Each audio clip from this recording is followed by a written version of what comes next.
This man lives in Newcastle, he trained as a psychiatric nurse, he's got a fine arts degree, and was, like myself, inspired to write after reading the work of Mr. Charles Bukowski. I think Charles is someone that a lot of alternative writers discover early in their writing careers. But, he's just published his first full-length collection with Pretendgenius Press. It's called Two Full Stops from Gravity. He's read at various events across the region, and it's great to have him in tonight to do a feature set. Richard Atkinson.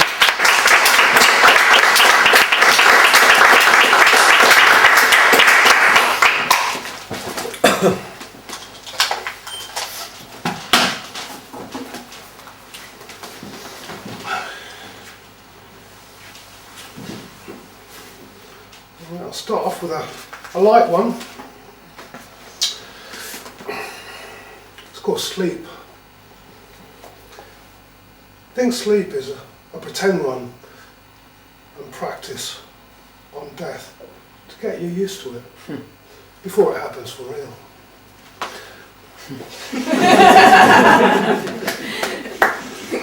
And now the heavy stuff. Start with death and work up. This is a bit serious, this one. You can sing along if you want to. Just pretend you're in an old folks home, maybe, you know. Testing, right. It's called Love, L-U-R-V-E. To laugh, you have to cry a little. To love, you have to hurt a little. To smile, you have to grin a little. That's the feeling of love. To love, you have to be successful a bit lot. To love, you have to be a multi-millionaire a little. That's the feeling of love.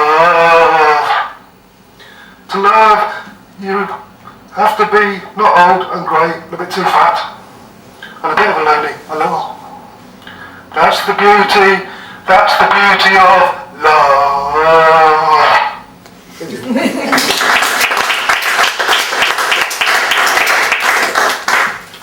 This is about a lady, you've probably seen her around Newcastle, but it's not anti-her at all. It's totally the opposite of that. It's called Faking Alien. See her every faking wear. The alien faking hat on. Matching t-shirt and jacket with faking wings on, all of them. So she must be a faking alien. She never wears anything else, like an alien faking uniform. Like she's starting a faking We Are Winged Hat faking alien school. Bet she thinks she's faking God, or a superhuman flying person, and she's always faking miserable. At the Sunday market, metro station, metro centre. Like she doesn't give a damn about it. Not of this faking world. She gets my faking goat up proper. So faking fed up here. Like she thought it was going to be a bed of faking roses. Always got her faking alien bouncers around her. Seems to have a few bob. Why don't she get a faking taxi everywhere? No, she likes to show off. Like, oh, look at me with my faking friends and money, and I'm a faking alien and all. Don't we faking know it, missus? But her with her winged faking hat from another faking planet, and she's so faking pissed off just being here. Well, missus, we are faking, so are faking we. What's she got to be so pissed off about? She must have known what it would be like. So why the hell she come here? Why don't she? We don't need her sort here. Thinking she's faking alien royalty with a faking winged faking hat. What's she got to be so faking pissed off about? Why don't she go faking back? We faking can't. Why don't she faking fly away? We can't afford the faking bus fare. Or faking suicide. with all the faking trimmings. Cheers.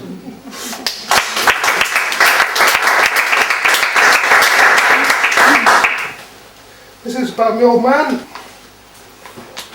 Old one, this. Father, Dad, Jack. Why don't you call me Dad's son? Betting slips all bloody lost. Empty sherry bottles. Fuse taken out of cheap record player plug to prevent any fuss when drunk and he wanted it loud. Below him was a pensioner he described as a living dead person. Miserable bugger, moan. He helped out his unemployed mental health monk, drinking chum, only family he really had. I visit, an Irish boozing friend is there. Dad played in the tape I got him, the Singing Detective soundtrack. Laugh, I almost cried. Dad laughed as well, bellyache type, thump on the armchair. He said I'd be giggling about it later. People would think me crazy. The idea of Dad sitting there with his boozing pal complaining about miserable buggers, while the corny tape played about long-lost sweethearts. No life here, those bloody horses, those bloody pools, those bloody Tories, said whilst listening to old crooners talking about their lost true loves. It really made me laugh. Dad gave me a bar of chocolate at the end of the visit. I gave him a little money for cigarettes. In hospital, we did not really speak. He told me to keep warm up north. Still smoking like a factory, thought me back had gone. Dad was half dead, riddled with cancer, life out of eyes, still moaning, there's no bloody life here. Watching the footy whilst moaning about Jotton's coaching skills. On crutches, he fell on the way to the toilet, would not let me help him back up. He died soon after. It took many visits to the doctor before they felt the obvious lumps under his armpits. He was full of it. No one wants to touch a dirty old man. The barstools. Don't let the barstools get you down, son. Yes, Jack. Sorry, Dad.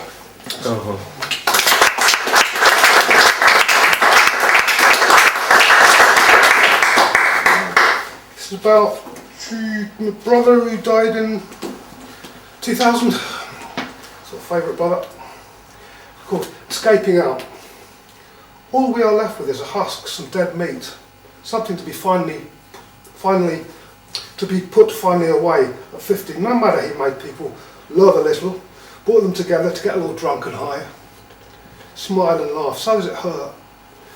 After meeting with him and arguing about the merits of Beatles and punk, what you really remember, is the way he laughed.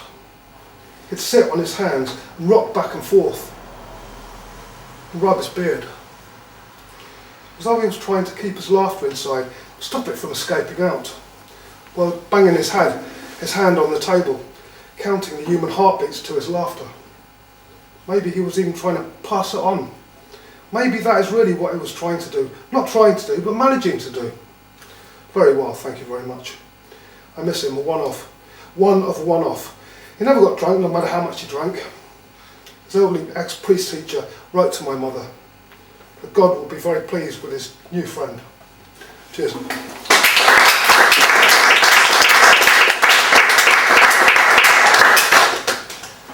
This is about my late mother, late mum, about 6 years ago, called The Seagull. A seagull was at the window looking into the hospital. As my mother lay dying, it moved from left to right, closer and closer to my mother. Seemed to be looking in on how humans die, love and grieve. I had a Prozac dream last night. A seagull was outside. I pressed my hand up against the pane, as though I could feel its feathers through it. The seagull, as if knowing this, pressed its body up against the glass, as if it wanted me to touch it, feel its living feathers. Maybe it was seeing the seagull as my mother lay dying. That lodged in my mind as an image of death. Waiting, watching. My mother is now someplace else where I cannot touch her or see her flying as free as a sleepless bird, as free as the last death. Toward the end of the dream, the seagull put its wings through a crack in the window, a small gap, and I touched its long wings. It was like touching death and feeling its flapping wings, trying to escape, trying to come home, as if my mind could finally feel the reality of the situation, the reality of death along with its beauty. It was as though the glass that separated us was not just physical but mental. As I have not cried yet, the funeral is still to come. I pray and hope I will cry then, even with my Prozac mind. I feel very alone because she was always there, no matter what the hell I was going through, always there. If I could put my mother's love into a box, it would be TARDIS-like. There would be some winning betting slips, red wine included, along with lots of love, hope, empathy and humour, and a strong desire for a better world still to come. Cheers.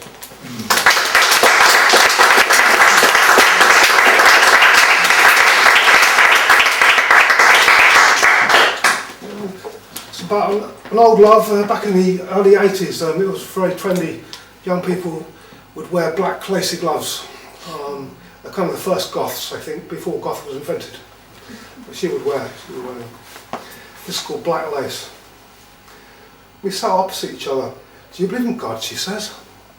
Well, there must be one, but only shows herself when drunk. And at the end of tether, like most of the time, and has a sense of humour and pain. How long have you been afflicted, she says. Hell, I don't know, I say. It's always happening to me. It's like something stuck in the head that needs to come out. Do you think you can be cured, she says. Well, hell yes, there must be some way, I say. But you always seem to drink when the affliction hits, she says. Yes, I say, the drink seems to help it come out. Like a waterfall in the spring, sided by stiff moss. A soft touch like a woman's skin, smelling like a brand new sepia sandalwood newspaper you have not read, but know already what it says inside. Okay, she says, I get the picture. The phrases come to you upon sleeping, she says. Yeah, that's the worst time, I say. Do you ever get images in your mind, she says. Yeah, all the time, I say. Is it to do with authority, she says. Hell, everything's to do with authority, I say. You don't like authority, she says. Hell, I just ignore authority, I say. How did you feel as a kid, she says. Little, I say. Do you think your affliction comes from pain, she says. Yeah, drunk pain, love pain, grief pain. Maybe they're the same pain, I say. I mean, we are the only animal that knows it will die, apart from elephants, I say. Has it to do with conforming, she says. Yeah, conforming stinks, I say. Are you worried about love, she says. Hell yes, I say. Love is suffering, love is pain. Love is dreaming about the same person every night, even though you have been apart for 24 years. Always dreaming the same type of dream, like she was dead and you want her back. But the dream keeps on saying the same thing, that no matter how much you dream, the love is a spent force between the two of us, while also screaming, you miss her like you will miss breathing. So the two of you are close, she says. For 8 years we were like Bonnie and Clyde on a crime-free love spree, inseparable. Like fish and chips with salt and vinegar, I say. Apart from when she went over to Russia, I say. So what happened, she says. She wasn't happy with my affliction, I say. So she realised, she says. Yeah, but it had not got fully blown by that time, I say. Fully blown, she says. Fully blown, I say. So I let her go, I say. So you let her go, she says. She used to wear these gloves. These black lacy gloves, I say. Black lacy gloves, she says. Yeah, I say. Cheers.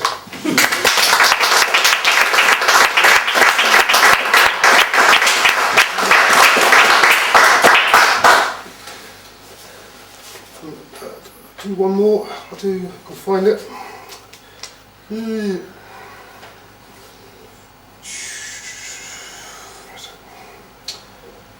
Mine's gone blank. I can't remember the title of it. Yeah, I do big B flat minor. It's a really old one. This back in when I was in Manchester. Just going out for a walk. Big B flat minor talk. Bird with crest perched on tall grass beside Cypher swept clean reservoir undulating. Sang a little and darted into the undergrowth, looking for something, like anything, to make it tick like you do. Its reed mate came by, crestless, as small as a B flat minor, looking for its partner, pointed to where she should go.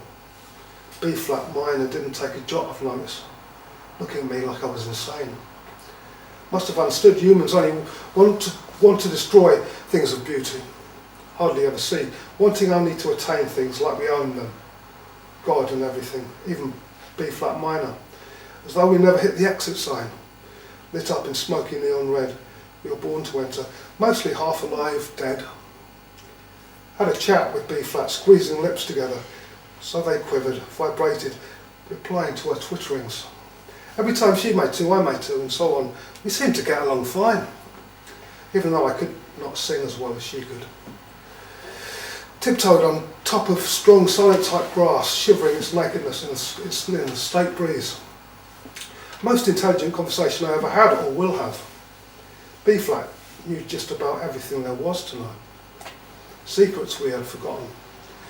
As smacked lips together, squeezing out chit-chat, a couple appeared, looking at me as if I had escaped from somewhere they hide keys from you.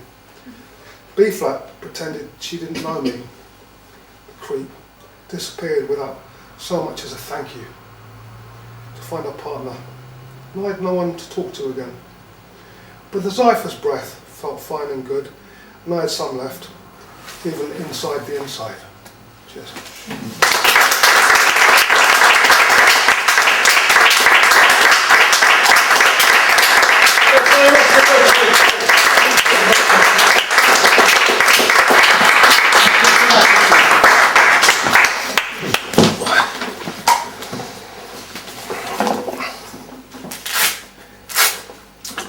I'll do a couple.